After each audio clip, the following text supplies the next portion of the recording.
Good afternoon, everyone. Thanks for coming to the museum, and hello to people who are listening online. Welcome to Wednesday at 2, Through Vincent's Eyes, Part 2, Van Gogh's favorite artist. First of all, a little housekeeping. Thanks, everybody, for wearing their masks continuously all the way through the presentation. And since I'm 6 feet from the nearest person, I'm going to be conducting the program without a mask. And the topic today, actually, this is the last Wednesday at 2 before the holidays.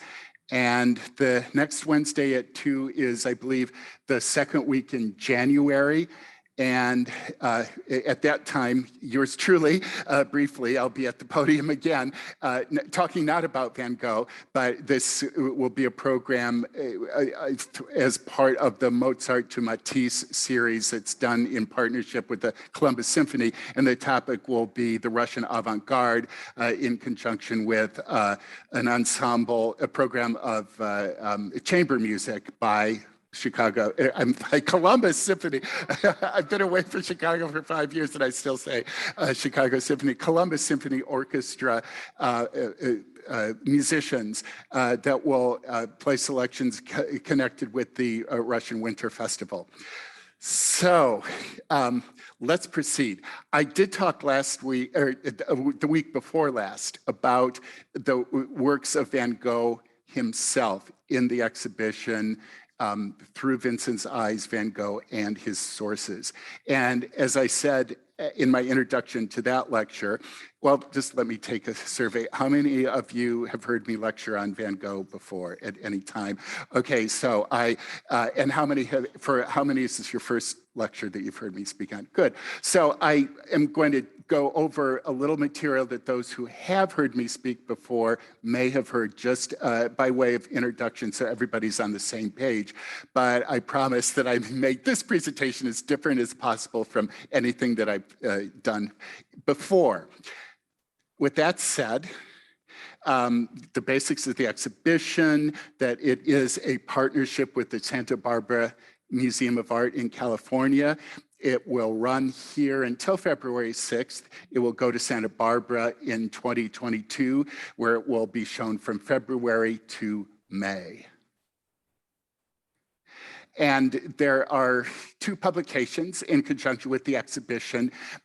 Both, I think, are very good, but neither exactly corresponds to all of the works in our exhibition here. There is a catalog produced by the Santa Barbara Museum that's an excellent, scholarly but very readable catalog with detailed essays on most of the works by Van Gogh that are in our exhibition. Santa Barbara has some works by Van Gogh that we do not, and vice versa. But there's much to be learned and enjoyed in looking through or reading through that catalog. And then a special book written by Stephen Nafy as a companion publication to this exhibition, which again is not a catalog, but it contains many of the 67 works from Stephen Nafy's private collection, the collection of Stephen Nafy and the late Gregory White Smith, works that are shown in our version of the exhibition that will not be shown in Santa Barbara. So that's one distinctive feature of Van Gogh and the artist that he loved. And it's a very readable text with lots of beautiful illustrations. And I should mention that a third publication that I'm not showing the book cover of is Van Gogh the Life. That is a definitive biography of Van Gogh that was written in 2011 by Stephen Nafy and Gregory White Smith, from which I draw much material in this lecture. And I should also note that Van Gogh and the artist that he loved includes an essay by Anne Dumas, our adjunct curator of European art, who is also a curator at the Royal Academy in London and the Houston Museum of Fine Arts. Anne Dumas is a very busy lady, but she wrote an essay in the Navy book. And to recap some of the material that I talked about during my last lecture, I pretty much went through chronologically the phases of Van Gogh's art and career that began in his country of birth, the Netherlands, and that #1 illustration represents the period from the time he was born in 1853 up until his early 30s in 86, when he went from job to job, position to position in not only the Netherlands, but he had brief stays in England and France as well. And he decided to become an artist and commit himself to the arts in 1880. So from age 27 to his death 10 years later, at the age of 37 in 1890, he produced almost 2,000 works. Very, very prolific. And his early period characterized by the dominant movement in the Netherlands, the Hague School with cloudy skies and fluid brushwork. Then his move to Paris or his stay in Paris was rather brief, just 2 years, 86 to 88. And he reflects the modernist styles like Impressionism and Post-Impressionism that he was exposed to in that city. And the third phase of his development came with a move to the south of France, to the small town of Arles, in which the style of Van Gogh as we know it came to be, characterized by outlined forms and vigorous brushwork and areas of flat color and a very expressive style. Then there was an unfortunate incident. We're not sure whether it had to do with a bipolar disorder or something to do with effects of syphilis or chronic alcoholism or a combination thereof. Epilepsy is also mentioned, but at any rate, he was subject to seizures and hallucinations and fits of violence. And the famous incident in which he mutilated part of one ear occurred in Arles. And he, then in 1889, voluntarily committed himself to a psychiatric hospital not far from Arles in the town of Saint-Rémy, where he remained for about a year. And we have works in our exhibition. We have 17 works by Van Gogh from all of his periods. And and then finally, the last 2 months of his life, from May to July of 1890, he spent in a small town north of Paris called Auvers-sur-Oise, very productive. He produced approximately 70 works in 70 days in Arles, including these 2 in our exhibition. We have 5 works from his Auvers period. That's the best represented in the exhibition.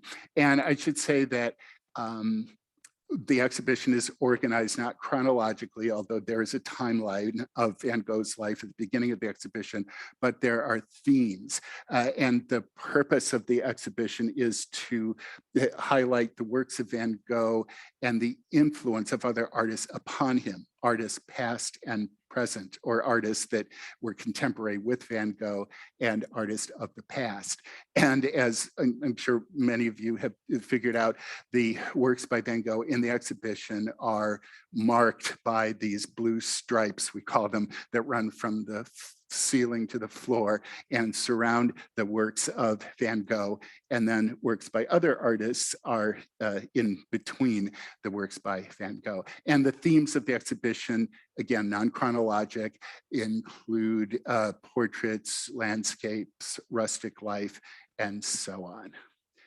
And as an example of the way in which we pair works that are by Van Gogh with those that influenced him, here is the head of a peasant and a work by one of the members of that Dutch school I was talking about, the Hague School, Joseph Israels, also painting a peasant woman with the dark palette, the gray and earth-toned palette. We could call it tonalism, almost all colors within a certain range.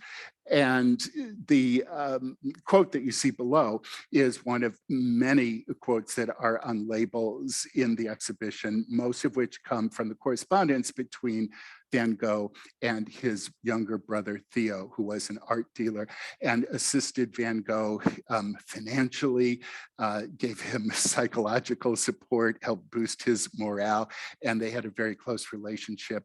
And after Van Gogh died, his brother Theo passed away within months, and they're both buried in Auvers-sur-Oise. A very, very sad story. And so his correspondence, Van Gogh's correspondence, has to do very largely with his art. So we're on very sure footing in knowing that the artists that influenced him, the ways that they did. And his letters are also filled with observations about the artists themselves, their personalities, his experience, and his feelings about the people, places, and things of his life during the various phases of his life and career. So what I've done is organize this talk, and I only have an hour, and there are over 100 works not by Van Gogh in the exhibition. So I've chosen a limited number of artists, 15 artists altogether. And my aim is to get through all this within an hour, so have no fear. Wanting to highlight the way in which these various artists that I selected from the exhibition had their impact upon Van Gogh in the various phases of his career. So this is roughly a chronologic look at the artists that influenced him at various phases in his life. And I thought a good place to begin was a Dutch artist by the name of Arie Scheffer, who was an artist from Dordrecht, a town where Van Gogh actually worked for a time as a bookseller, as a sales clerk in a bookstore, but only for a period of months, about 6 or 7 months in Dordrecht. And so he certainly would have been aware of Scheffer at that time. He would have been in his early 20s, but he knew of this artist from his childhood. He was the son of a preacher of the Dutch Reformed Church. And Arie Scheffer it was famous for his religious and historical paintings, paintings of mythological subjects, literary subjects. And a print based on this particular painting of the Latin title translates as Christ the Consoler was hanging in the Van Gogh home when Van Gogh was a boy. And Scheffer, by the way, moved from Holland to France as a boy, and his career unfolded in France, but he's still very much respected and revered in the Netherlands. And that actually follows the course of Van Gogh's career, a Dutch artist who made it big in France. But Van Gogh's childhood, of course, is entirely in the Netherlands, so he wouldn't have known about that French part, that turn that his life would take. But what he drew from a subject like this, and not only this work of art, but his relationship with religion and the figure of Christ, had to do with the compassion of Christ and the way in which Christ offered him comfort during the difficult, very intense struggles that he faced throughout his life. And so this is a painting in the typical style of Scheffer during his mature period. Earlier on, he painted in a more loosely brushed style with more movement. You may recognize this self-portrait of Scheffer when he was younger. That was in an exhibition we had in the Columbus Museum a few years ago called Art in the Age of Rembrandt, that featured masterpieces from the Dordrecht Museum, which holds the majority of works by Scheffer. But this work that we borrowed from the Minneapolis Museum shows Christ as a person who consoles the sick, the enslaved, people who have faced tragedy. And it's painted in this very tightly brushed academic style with strong contours, smooth brushwork, a style that I think I just called it academic. You could also call it classical, where the emphasis is upon qualities that you could almost call sculptural. And Christ is comforting a woman whose child has died. There is a kind of allegory of the three ages of life in these three women on the left: old age, youth, and middle age. There are there's Mary Magdalene, who is repenting on one side of him, and he has this kind, benevolent gesture towards all. And there's an African slave who is in chains. There is the figure in the foreground is a personification of Poland that represents a failed revolution of the Poles against an invasion of Russia.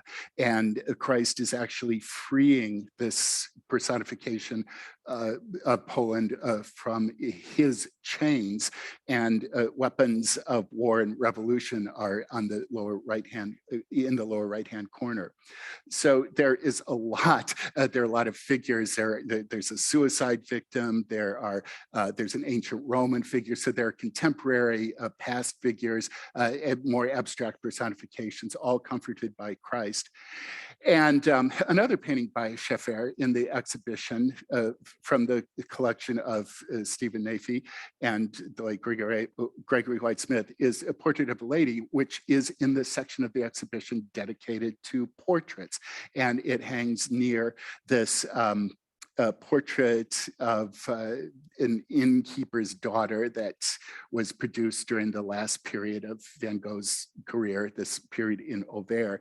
And the reason that they're hung together is not just because of the formal similarity between a figure against a dark background, a serious expression, but it's more a study in contrast. Van Gogh's portraits were, especially portraits of women, were women of the middle and working class. They were common women versus the high society portrait. That was another tradition that this work by Scheffer represents. And if you're interested in Scheffer, the French pronounce it Scheffer, so I say Scheffer or Scheffer in Dutch or Scheffer in French. There's a really fine work in the Cleveland Museum of Paolo and Francesca, a medieval myth of two tragic lovers that also shows this very smooth neoclassical style. And Scheffer belongs or is grouped with the Romantic movement, a period in the early 19th century in which artists working in a variety of styles depicted scenes from literary subject. They were especially fond of the Middle Ages and were especially attentive to the emotional appeal of their works on the viewer. Then switching from Romanticism to the movement that follows it, realism, and looking at the phase in Van Gogh's career in which he lived and worked in London, we have him in the area of British prints. When Van Gogh worked he started working at an art dealership in The Hague, a company, an art auction house called Goupil and Company that had branches in London and Paris. And the art dealership sent him to the London branch for a time. And he became very engrossed with prints by British printmakers who chronicled in popular journals like The Graphic the plight of the poor. And Luke Fildes was one of these British printmakers that Van Gogh admired very much. And just as I was pointing out with Christ the Consoler, much of Van Gogh's art was about empathy and the sympathy and compassion that he felt for the downtrodden and those who were beset by problems like poverty. And so illustrations like this were very important to him, to his artistic development. And he would cut out these pictures and tack them on the walls of the apartments or boarding houses, the rooms in which he lived. And the landlords complained about how he would pound nails into the wall to tack up these reproductions and ruin the wallpaper. He surrounded himself with images of artists that he loved and admired. And this quote below, coming from the correspondence of Van Gogh, indicates that he admired Fildes because he was one of those artists that Van Gogh felt represented the best in art, that an artist must have a warm heart for people. He doesn't need to be a minister or involved with formal religion, but he had to have a warm and compassionate feeling for the subjects that he painted. And here's another work in the exhibition by Fildes, The Empty Chair. And this is about Charles Dickens, who died in 1870. And Fildes depicts a chair in the study of Dickens that was empty because the great author had died. And this brings us to the two galleries in the exhibition that contain cases with books. And this connects with what I was saying about Van Gogh working in a bookstore in Dordrecht. But again, from his childhood, he grew up in a household filled with books. And some of the books that we have on display reflect the kind of reading that the Van Gogh family did. Novels by artists like Alexandre Dumas, the Count of Monte Cristo, The Three Musketeers, etc. And we have in one of the bookcases in the gallery dedicated to rustic life in the working class, one case devoted entirely to books by Charles Dickens. And all the books that we have on display are early editions, 19th century editions that are contemporary with Van Gogh. And included in the Dickens case, I had to show this because we're approaching the holidays, A Christmas Carol, an edition from the year 1843 in which that book was published. So these books inspired and ignited Van Gogh's imagination and inspiration. And this particular bookcase with Dickens books, if you want to find it, just look for the paintings by Millet and Breton, two artists that I will also be talking about very soon. And final work in that section, it's called the Graphic Impulse, the section of the exhibition that's devoted mostly to prints. There's another artist connected, contemporaneous with Fildes, and his name is van Herkemer. You see in the lower corner a print called The Last Muster by Hubert van Herkemer, a German name, but his career took place in England. And it's like the Dickens print, an image of death, because these are two retired soldiers in a pensioner's home or hospital. And one of the retired soldiers realizes that the man sitting next to him, his friend and companion, has died. And so there's that kind of poetic title, The Last Muster. It's actually based on an earlier painting, but this is a very popular, widely circulated print. And Van Gogh based a painting of his own on it. At first, it was a print or a drawing or a print from his early years, and later during his final years, or final year, 1890, he created a painted version of it while he was at Saint-Rémy called At Eternity's Gate. And by the way, let me take the opportunity to tell you that that's also the title, and some of you may have seen it. Has anybody seen the movie At Eternity's Gate? I see a few people raising their hands, which is a pretty recent film. I think it's 2018, starring Willem Dafoe, and it's about the life of Van Gogh, and this is the origin of the title of that movie. And we will have a lecture in January, I believe it's January 6th, on a Thursday evening, on the films of Van Gogh, including Lust for Life and At Eternity's Gate. There's a film historian, Susan Dahl, who will show clips of these films and talk about them. She's an art historian. or a film historian and an art historian. She teaches both at the Ringling College of Art and Design in Sarasota. So she'll be here giving that lecture. Now, I talked a couple times about the Hague School, right? I said that it consisted of work that's tonalist, that's consists of earth tones, grays, reflects the environment of the Netherlands. It overlaps with Impressionism in terms of the loose, sketchy brushwork, but the colors are much darker. And the subject matter, instead of dealing with modern life and fashionably dressed middle-class people during leisure pursuits, the subjects of the Hague School were about the world of work and peasants and people in the countryside and on the seacoast of the Netherlands. One of the major figures of that movement was Anton Mauve, or Mauve, again, alternate pronunciations, Germanic versus French.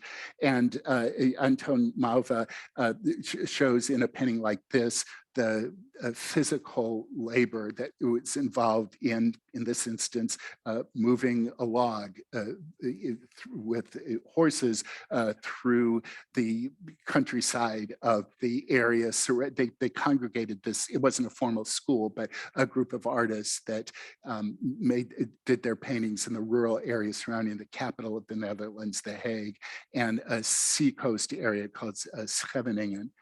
And then the Anton Mauve also painted animals, as did the other Hague School artists, so peasants, animals, landscapes. And I already showed this as an example, a scene showing the Hague by Van Gogh, and that Hague style continued for a little while, even after Van Gogh moved to Paris, the cloudy skies and a view of the rural outskirts of Paris, or at that time they were rural, the area of around Montmartre where he was living. And the relationship with Mauve and Van Gogh had to do with the fact that Mauve was his cousin by marriage, and Mauve was a mentor for Van Gogh during his early years. At a certain point, Van Gogh moved to The Hague, and Mauve helped him find a studio on the outskirts of town. And it was from that studio that Van Gogh painted this view of The Hague. And by the way, this painting of sheep by Mauve, if you look for it in the exhibition, you won't find it, because this leads to me pointing out that there's so many paintings that were on the checklist at this exhibition. I couldn't fit them all into these special exhibition galleries. So in the case of works by Mauve and other Hague School artists, and in addition to Barbizon artists, there are 4 Hague School paintings and 6 Barbizon paintings in the east corridor of the Ross Wing. So we're in the Ross Wing. This is part of the historic building, and directly upstairs is a corridor that you may have seen with paintings on both sides, some from the Hague School, some from the Barbizon schools, marked by this label with the title of the exhibition. So this work on the right is from the corridor exhibition, or the corridor installation. Jacob Maris, another Hague School artist, as was Weissenbruch, which is in the exhibition itself. And in both cases, you see the typical low, flat horizons. Holland and Belgium are still often called the Low Countries, because much of the land is at sea level. And the typical motifs of Dutch and Hague School painting, these bridges and windmills, and the views of small towns are often populated with peasants. It's a little hard to see, but there's some peasants standing by the rows of houses here. And so this gives you, I think, a good, the exhibition itself and this ancillary installation, I think it gives you a really good feeling for the flavor of and good examples of Hague School paintings that were so important to Van Gogh. Here's another Hague School artist, Anthony van Robhart, and he helped Van Gogh during a time in which, and there were a number of them in his early years, where he ran out of money and he moved back in with his parents. And that didn't stop him after he committed himself to the arts from making art. And in this instance, he paints, his parents were living in Etten. He paints a marsh alongside this Hague School artist, Van Robhart, Anton van Robhart, who painted the same location on the same sketching trip. And this work that's not in the exhibition, it's in a German museum.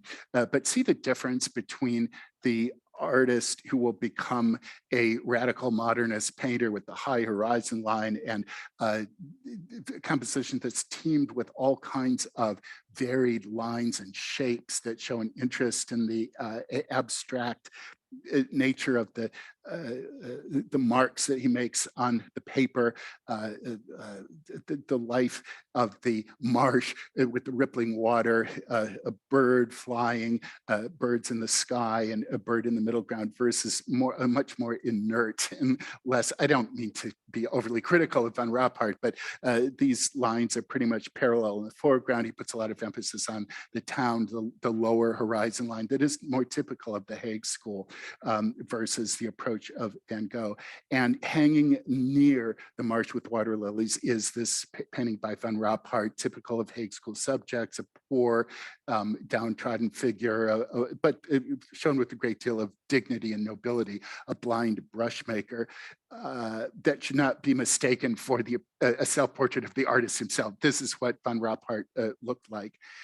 And 50, 60, 70, 80, 90. He died at a relatively young age, very, very sad, but he was a mentor of Van Gogh. They met in Belgium, and he was a good mentor up to a point. The point of departure, literally, being when Van Robhart was very critical of a lithograph that Van Gogh circulated of his first major painting, The Potato Eaters, that he wanted to send to artists and friends to let them know what he was up to and that he was engaged in this very, what in Van Gogh's mind, and it turned out to be an important painting early in his career, but Van Robhart did not have very kind words to say about it, saying, you could do better than this, fortunately, but why then observe and treat everything so specifically? Come on, art is too important, it seems to me, to be treated so cavalierly. So that meant, and this happened often in Van Gogh's career, that he would respond very warmly to an artist or someone who supported his art, and then for one reason or another, bye-bye. That was the last that the two had to do with each other. And speaking of the Potato Eaters, so this is very important painting. I showed the version, the completed version in the Van Gogh Museum that's not in the exhibition, but this, we were fortunately able to borrow a lithograph. He sent, I believe, about 20 or 30 lithographs to various people. And this is documented in the Spanish collection, the Tyson Bornemisza collection, as being one of these original. It wasn't a print that was struck later after Van Gogh's death or whatnot, but was from the actual lithographs that he circulated. The peasant head that's exhibited in a gallery near it was created as part of a series of peasant heads prior to the creation of this major composition. And I bring back work by Joseph Israels to stress the importance of that artist upon the style of Van Gogh. And Israels was really the most prominent, the leading figure in the Hague School compared to all the other artists that I mentioned. And there's a very specific relationship that many art historians point to between specific work by Israels called the Frugal Meal that's in a gallery in Scotland and not in the exhibition, and the Potato Eaters. And I exhibited the Potato Eaters in a section about religion because I think it's important to realize that this family has, I think, quite we could say with confidence that they've said grace before the meal. They're a Christian family. There's a print of the crucifixion over the head of the young man. The lithograph is in reverse of the painting because Van Gogh the lithograph is drawing on stone and then taking a print of the drawing. And so the print is in reverse of his composition. But he also, in his correspondence, talks a lot about the artist Charles de Gros, the leader of realism in Belgian painting. And his Grace Before the Meal has a great deal of similarity. And Van Gogh mentioned and compared de Gros' painting to the Last Supper of Leonardo da Vinci, and pointed out the way that the heads of the figures, with the exception of the man saying grace, are in parallel fashion. But what's not similar to Leonardo's version of the Last Supper is that figures are on all sides of the table, or both sides of the table. And there are also religious references in the fact that there's the prominence of the light over the heads of the figures that is a typical symbol in the history of art of the presence of God. So, for example, the Arnolfini wedding portrait, or the Arnolfini portrait was said at one point to be a wedding portrait, but it's probably not. But there are a lot of religious symbols in the painting, including this candle that indicates the presence of God. And this is from the period of art of the Northern Renaissance. And Van Eyck is one of the so-called Flemish primitives that were becoming very prominent in the 19th century. They've been forgotten for centuries. And during the Romantic era, this embrace of different periods of history, like the Middle Ages or the Renaissance, you have a revival of artists like this. And this painting by Dirk Bouts that was hanging since the time it was painted in a church in Louvain in Belgium, it's still there today, is, I think, even more similar than Leonardo's Last Supper in terms of the figures being seated around the table. And de Gros, during his mature period that begins in 1857, models his paintings after the Flemish primitives. There's a very conscious kind of nationalistic reference to the cultural and artistic past of Belgium in the artist's embrace of the art from the 15th century. So all of these influences, I believe, were operative on Van Gogh. And in the exhibition, we have two works by de Gros, two etchings. We do not have Grace Before the Meal, but two etchings of poor people by de Gros that are more related to the earlier phase of his painting, when his style was more closely connected to the painterly style of romantic artists like Delacroix. And so here's a painting from 1854, which is approximately when these works were done, showing, it's called The Pauper's Bench, and it shows poor people that are forced to worship in the back of a Catholic church, while the wealthier middle class people, who look very snobbish, are in the background of the painting, but are closer to the front of the church. And the figures include a blind man and a boy. So you have motifs of the walking stick, and there's a musician and a child in these two etchings. They're very small etchings, but I think they're very touching.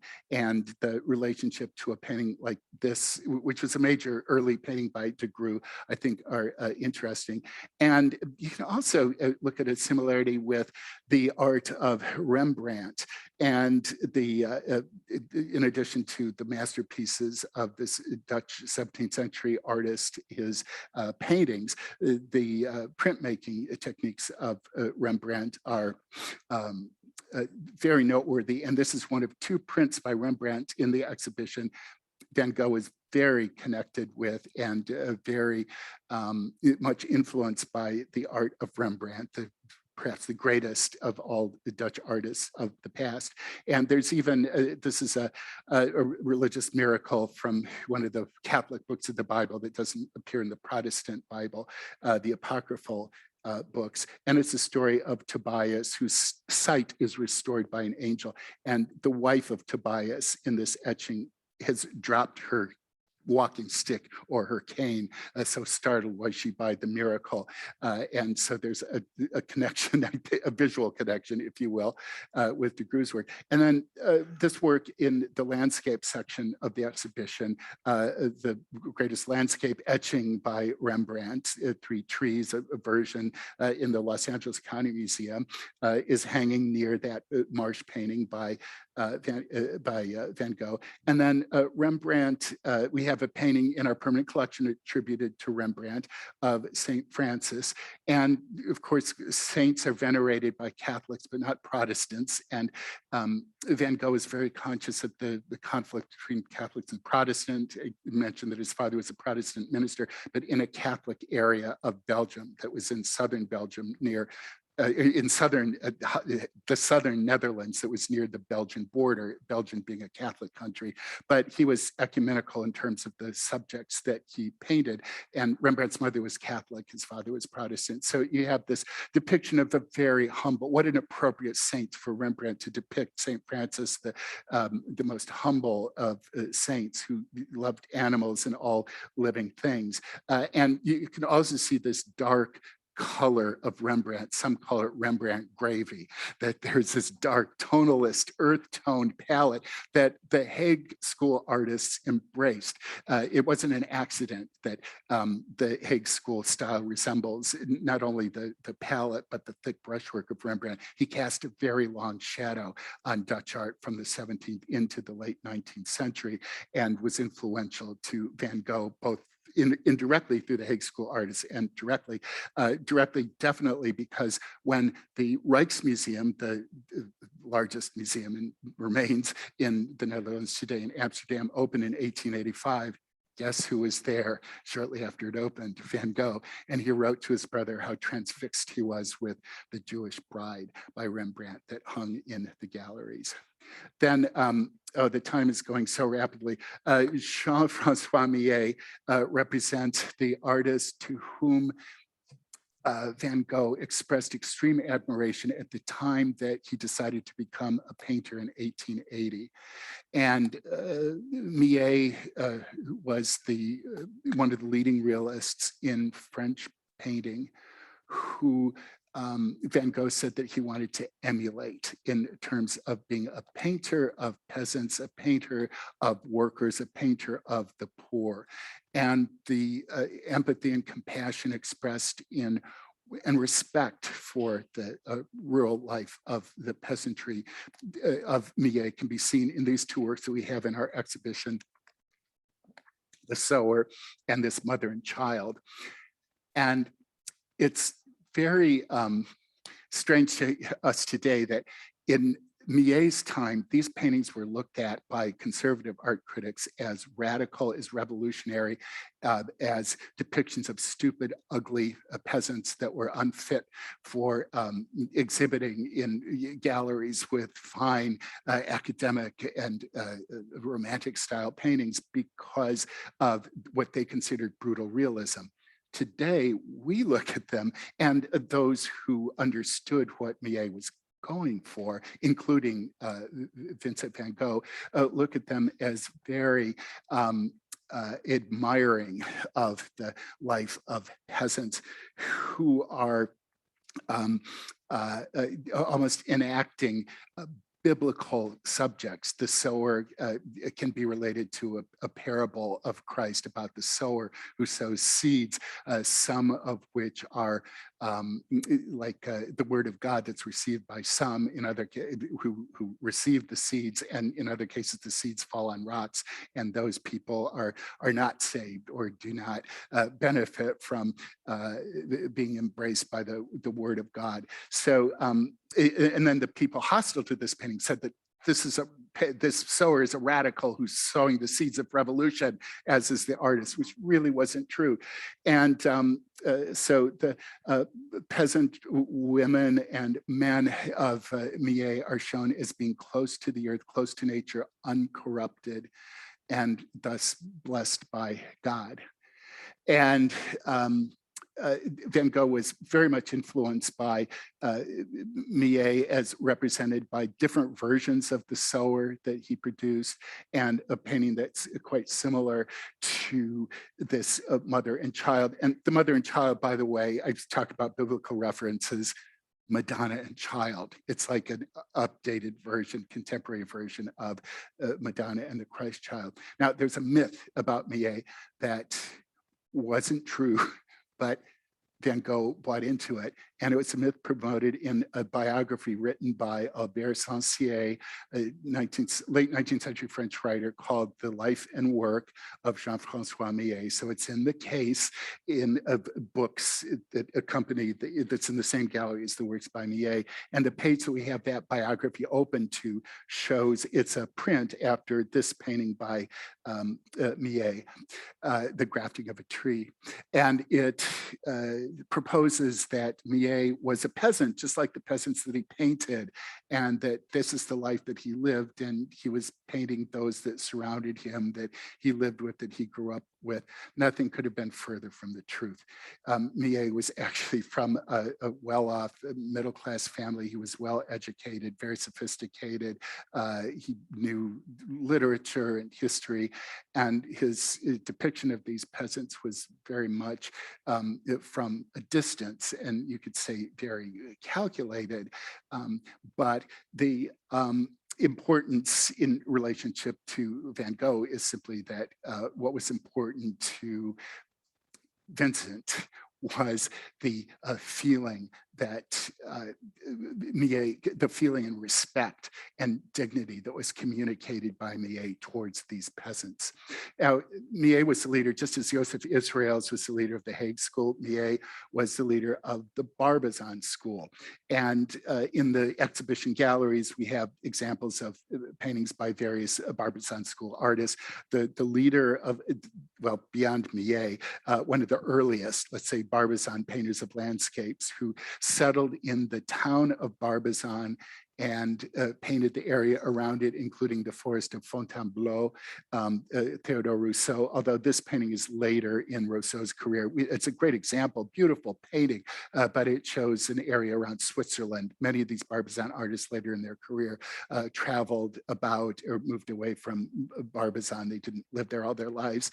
But the Barbizon painters, just like the Hague School painters, also painted farm animals, Charles-Émile Jacques, and Diaz de la Peña was a handicapped artist. He was missing a leg as a result of a snake bite in childhood, but he was a painter of this kind of typical Barbizon landscape with scraggly trees and scrubby brushwork. And this is another example of critics who a source of hostility of critics who said that a scene like this with these trees that are not beautiful by accepted standards, the gnarled branches and the marshy, swampy undergrowth of the forest wasn't considered a proper landscape material. The landscapes that were accepted by the more conservative art critics and artists were those that depicted land in foreign places like Italy or Switzerland. And also just reinforcing the idea that some of these Barbizon landscapes are exhibited in the corridor on the floor above us. Now, Jules Bratton was another artist that Van Gogh admired tremendously, wanted to emulate. He lived in, or grew up in, an area in northern France, about an hour from the French coast, the town of Courrières. And we have two really beautiful paintings by Bratton that didn't have the edge of the paintings by Millet. They were more detailed. They have more to do with the academic style, which was very detailed and smoothly painted and idealized, so that a sewer that, by the way, is from the Denison University collection, has a classical influence. She's a contemporary peasant woman, but yet she's posed like an ancient Greek figurine, so graceful against this beautiful landscape backdrop. And similarly, the return from the fields, more than a snapshot of life in rustic France in 1867, but an allegory similar to the painting I started out with. It shows figures from 3 stages of life: old age, maturity, old age, youth, and middle age. And the little boy in the background, and the side, the blade, is often a symbol of death. And it's twilight, evening. But you have the idea of the renewal of life with the new generation, the child on the right, being introduced. And the most famous painting by Bratton, at least at the time of the Chicago World's Fair in 1933, there was a contest run by a Chicago newspaper to determine the most popular painting in America, and it was this, Bratton's Song of the Lark, that it shows similarly a peasant woman, also with a blade, awakening to the concept of beauty. The title of the Song of the Lark indicates that she's listening to the beauty of the music of the lark, and she's maturing and blossoming, making the transition from girlhood to adulthood. And this is done a little later, and he continues painting it in this style well into the 1880s, so that it's a tradition that continues even as other artists were moving on into much more modernist styles. And Van Gogh himself moved to Paris and was influenced by Impressionism and Post-Impressionism in the 1880s. Impressionism characterized by loose, sketchy brushwork, open-air lighting, depictions of modern life and the modern environment. So Van Gogh's skies lighten and brighten, and he quickly moves from the influence of Impressionism to that of Post-Impressionism, which is also about contemporary life, often contemporary urban life, but also with very precise, still divided color and optical blending, like the Impressionists. With Neo-Impressionists, we stand away from the painting and distinct colors blend in the eye. But the Post-Impressionists wanted to put form and structure back into painting instead of dissolving objects in light. And so this is a detail from the painting that more or less set off the Post-Impressionist, or it's also called Pointillism, Neo-Impressionist movement. And Pointillism and Neo-Impressionism are a subset of Post-Impressionism. You could call Van Gogh a Post-Impressionist. But in his Pointillist phase, you see him with the greater precision of brushwork. However, he still retains a similarity to the Impressionism of an artist like Monet.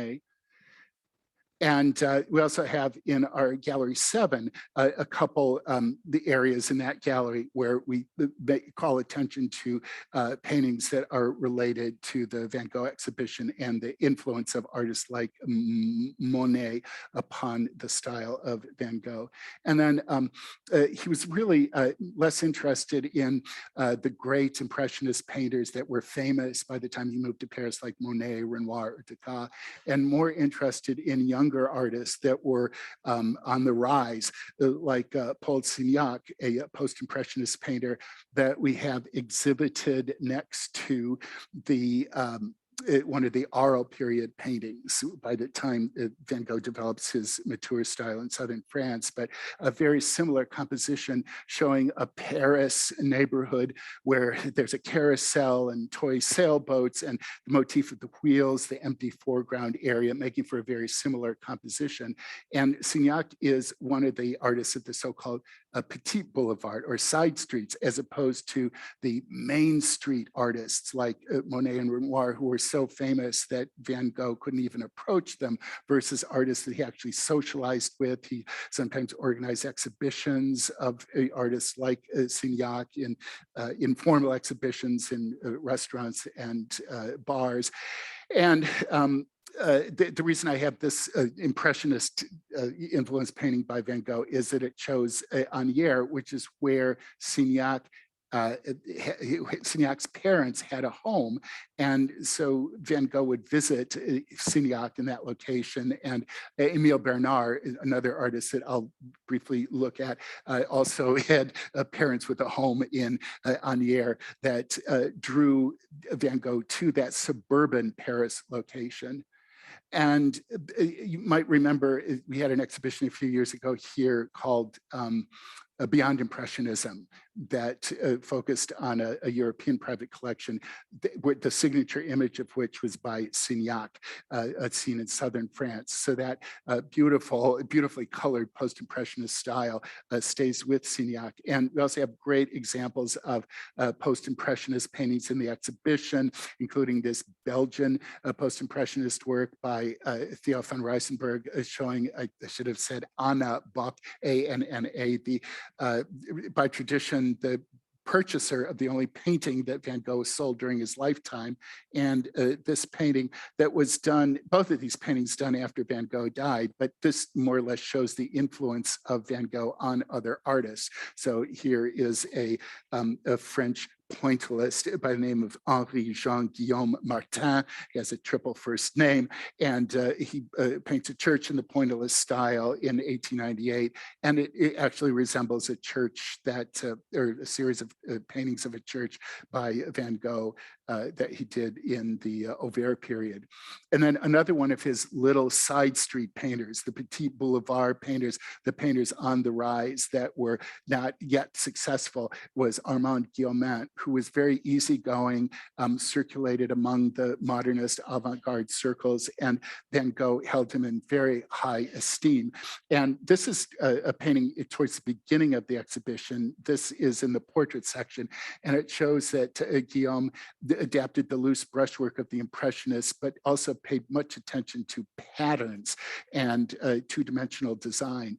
And the reason that this is at the beginning of the exhibition, a number of reasons. It's a still life of flowers, like the first work that you see when you go into the exhibition by Van Gogh, but it also includes a book. So literature and the influence of books on Van Gogh is important as well. And the fact that it sets up the fact that many of the works in our installation are from this collection of Steve Nafy and the late Gregory White Smith. And there's an audio tour stuff. You want to hear the voice of Steve Nafy talking about this work that we borrowed from his collection and its similarity to another still life, not in the exhibition by Van Gogh, but reproduced on the label. It's a guide by cell audio stop. So you just dial your cell phone number and you can listen. You can enjoy the or learn a little bit more about this painting by Guillaume. And we have many paintings by Guillaume in the exhibition, including this landscape that shows similarity to the mature style of Van Gogh that he developed in Arles. And it also shows that Monet was not the only artist in the late 19th century painting wheat stacks. And then later in Guillaume's career, this is another example of a painting that was done long after the death of Van Gogh, but it shows that modernist conception of the landscape with the high horizon line that flattens space, places more emphasis on the abstract shapes. These are volcanic rocks that are famous along the French Riviera in this little area, coastal area, the Pointe du Tremont. They're volcanic red-colored rocks, and you see that the legacy of Van Gogh with the very vigorous brushstrokes, especially of the waves in the foreground. And then finally, the other Petit Boulevard painter, I made a reference to Émile Bernard, who we have a couple works with in the exhibition, both done in the same year, but reflecting different styles. A still life that's at the beginning of the exhibition that shows the influence of 17th century Dutch painting, or the Hague School, even loosely brushed, although Bernard was a French artist, but a still life of simple everyday objects. So whether Van Gogh is painting still lifes or paintings of still lifes that he admired, just like humble, simple people, inexpensive cherries wrapped in paper and some bread, those were the kinds of still lifes that Van Gogh admired. And then later or not later, but the dual styles of Bernard included this landscape that's very much like the areas of outlining or zones that are outlined with flat color, emphasis on abstract shapes. And in the case of Bernard, he was very much influenced by the painting of Paul Gauguin, who I'll show in a minute. And this reflects a style of Art Nouveau, which was another turn of the century style that involved the whiplash curve as a decorative element, not only in painting, but graphic arts like posters, decorative arts like Alphonse Mouchat. There was a Mouchat exhibition, wasn't there, in an Ohio museum, I think last year. And the Art Nouveau influence you can see in the shapes of the trees, but this notion of flat shapes and the areas of flat color bounded by outlines are very much a keynote and hallmark of Van Gogh's mature style. Then there are some Japanese prints in the exhibition that reflect a movement and interest in Japanese, all things Japanese, including these 18th and 19th century prints that were often so undervalued that they were used as wrapping paper for porcelains that were at the time more expensive. But we have a couple prints by Hokusai, one of the premier Japanese printmakers, including the Great Wave. Van Gogh did not do very many paintings of the ocean, but one that he did do, which is not in the exhibition, reflects the kind of asymmetrical composition and the graphic quality of this famous work by Hokusai. And take a look at it closely. It's part of a series about Mount Fiji. And if you look at in the background, it's really about the mountain, and the foreground activity is in a sense incidental, but that graphic linear quality with the claw-like wave and being able to suggest the effervescence of water with line and solid color is amazing.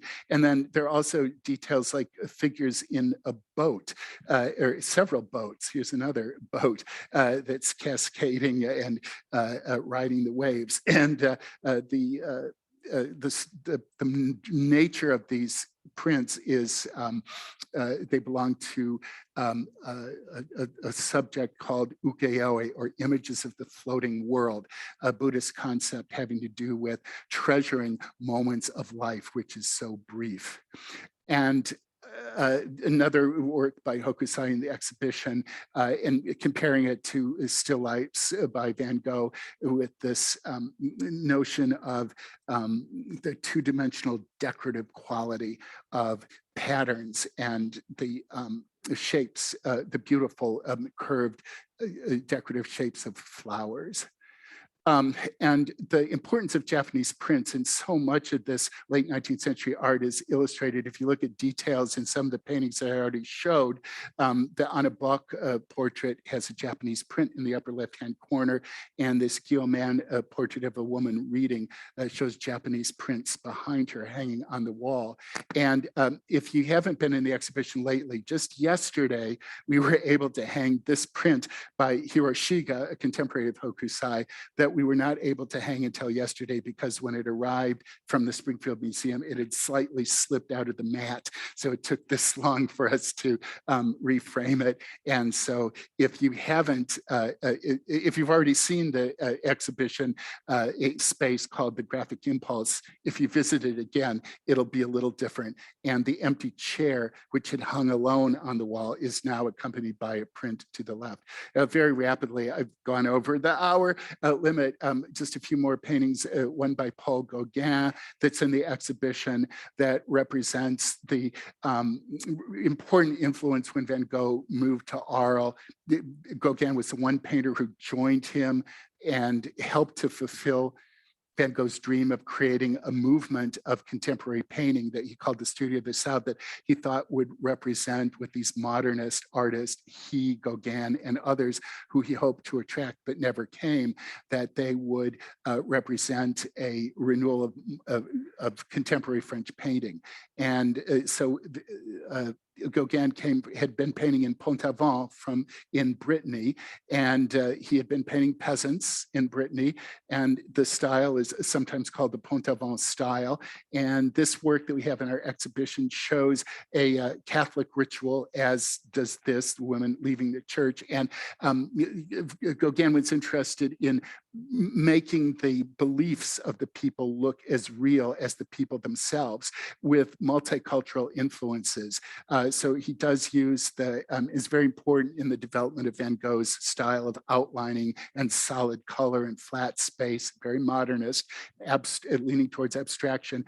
And Gauguin takes elements from Egyptian art. These look like animals in Egyptian tomb paintings, the oxen, and the sculpture is based on motifs from a sculpture of Java. And Gauguin is very famous, of course, for, and then look at the difference between the realist painting of peasants by an artist like Bratton versus this very abstracted version by Gauguin. And Gauguin, of course, had been painting in the South Seas in Polynesia and Tahiti, to which he returned after I referred to the incident where Van Gogh partially cut off part of one ear. This mortified Gauguin. He was there, he witnessed it. He took the first train back to Paris right before Christmas time, and the two never saw each other again. The nature of the style, or the label of this flat outline style, is sometimes called Cloisonnism, synthetism, the school of Pont-Aven. And the two, Gauguin and Van Gogh, never spoke again after the incident, but it's said that Van Gogh's Starry Night, one of his most famous paintings, painted in the asylum in Saint-Rémy, was a reflection of that more supernatural or mystical or spiritual vision of Gauguin, who talked about mysterious centers of thought, whereas most of Van Gogh's work was about the present and the here and now. But Starry Night is all about transcendence and hope for life after death. The moon is a symbol of eternity, even though the comet, which is the main motif of the painting, is a symbol of death. And then the last artist, Charles-Francois Tobini, was one of the reasons that Van Gogh moved to Auvers during those final 2 months of his life, because this little town to the north of Paris was also the home of the Barbizon artist, Charles-Francois Tobini, who, after spending the time in Barbizon in the woods of Fontainebleau, spent the last decades of his life in this little town. And I have this painting from our permanent collection showing an area near Auvers, hanging next to the painting by Van Gogh here. And the houses that are a feature of these Auvers paintings. This one is in the section on landscape. The comfort, the houses nestled within are almost embraced by nature. The harmony of man and the natural world, it seems to be one of the themes, and a kind of a peacefulness and serenity that is inherited from Daubigny. You see in these paintings. And this is a painting by Tobini that's in the corridor installation, and the Tobini is considered to be a forerunner of the Impressionists. Sometimes the Barbizon painters are actually called pre-Impressionists. And Tobini had what was called a studio boat, and Monet had a similar studio boat that allowed him to paint up to the edge of the water if he put his boat in the river, or the Oise River, a tributary of the Seine. That's where Auvers-sur-Oise gets its name. And this indicates the importance of painting in the open air. That's another important feature of Barbizon art, that the painters worked outdoors like the Impressionist artists, instead of doing all their paintings of landscape in the studio based on sketches that they might have done in the open air. And then finally, the proof of the importance to Van Gogh of Daubigny in a painting of by Van Gogh of Daubigny's garden that is not in the exhibition. It's in Japan in the Hiroshima Museum of Art, but I thought that might be a good way to conclude this look at Daubigny and the lecture. So thank you for hanging out for an extra 13 minutes, and enjoy the show. I hope you'll come and visit it again, and come to our future, come to our future programs. The Van Gogh on Film on January 6th at 6 p.m. And an OSU professor, Andy Shelton, will talk on January 15th on Van Gogh's Empathy, and a one-act play by Leonard Nimoy, thank you, of Star Trek. He wrote a serious play that's very good, a one-act, one-man play about Van Gogh that will be performed in January. So thanks, and have a great afternoon and evening. Bye-bye.